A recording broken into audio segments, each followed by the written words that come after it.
A couple days ago, I shared a quote from Martin Luther King where he said, "Hate can't conquer hate, only love can do that." And after I recorded this video and posted it, I started thinking about the quote, and I started thinking about the flip side of it, if you will. Because this statement is only one half of the story. Yes, only love can conquer hate, but on the flip side, the only thing that can destroy love is hatred, division, prejudice. I also started thinking about the specific word that Martin Luther King uses in this quote. He says only love can do that. He doesn't say only love will do that. He's saying that only love can conquer hate. He's not saying that love will win out. It's not a foregone conclusion because hate can just as easily conquer love. The Beatles said all you need is love. And I think on one level, this is absolutely true. In a relationship, in a community where people want to be together and try to work together, love is all you need. If you have that, everything else is going to fall into place and work out. But on a grander scale, when you're dealing with individuals and groups of individuals that intentionally do not want to get along and intentionally do not want to work together, you need more than love. You need other things. Love isn't enough because love can be destroyed by hate, and this is precisely the force that is fueling some of these individuals and some of these groups. And hate is a counterbalance. It is kryptonite to love. Something needs to tip the scales.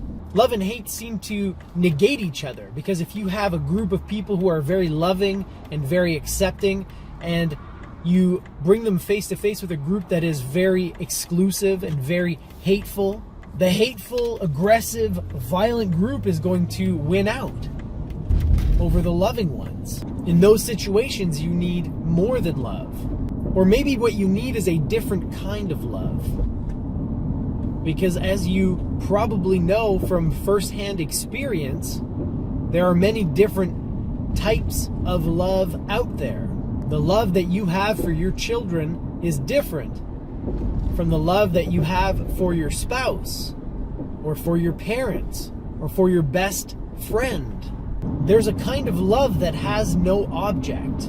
A kind of love that is for all. It is love on a grander scale. A love of being. A love of existence. A love of God. I don't know what else to call it. There's a kind of love that has no object. You just feel love. You become love. And when that happens, it is a very powerful and transformative experience. And afterwards, so many things become clear. And how you feel and view others changes. And if more people could tap into that love, feel that love, then I think it would actually have an effect.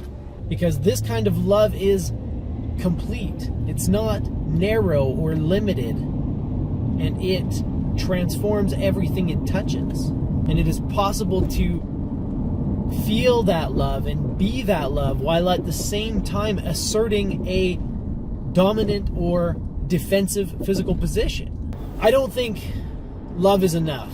I don't think it's all we need to get us over the hump here and into a better place as a species. I think we need a lot more than that, but I think that love is definitely a key ingredient early on and a good motivator. Without it, none of the other things that we need will do the trick either. And you can see this very clearly because we already have some of the ingredients and they're not getting us out of trouble. They're not helping us figure it out. We're still stuck in our same old ways.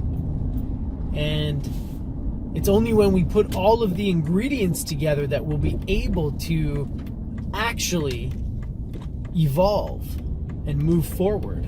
For the first time in a very long time, I would say the first time in 10,000 years or so.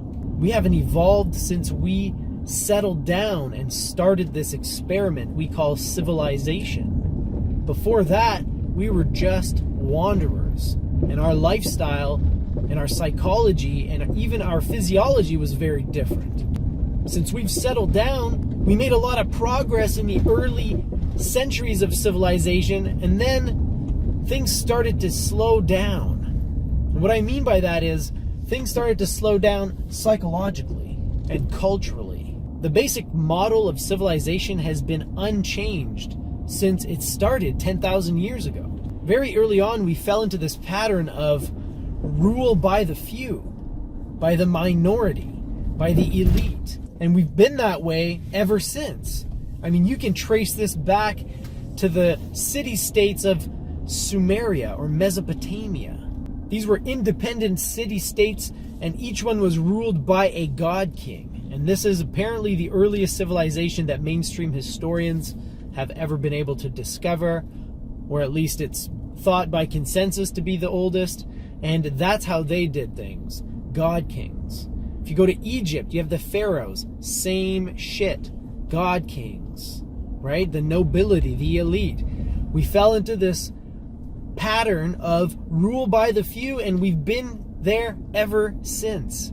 We change how the few are selected, but it's still the few ruling over the many. And my friends, I believe this is the first thing that has to go. This is the biggest obstacle to our survival and continued evolution, is this submission to a small group of self-centered and self-interested people.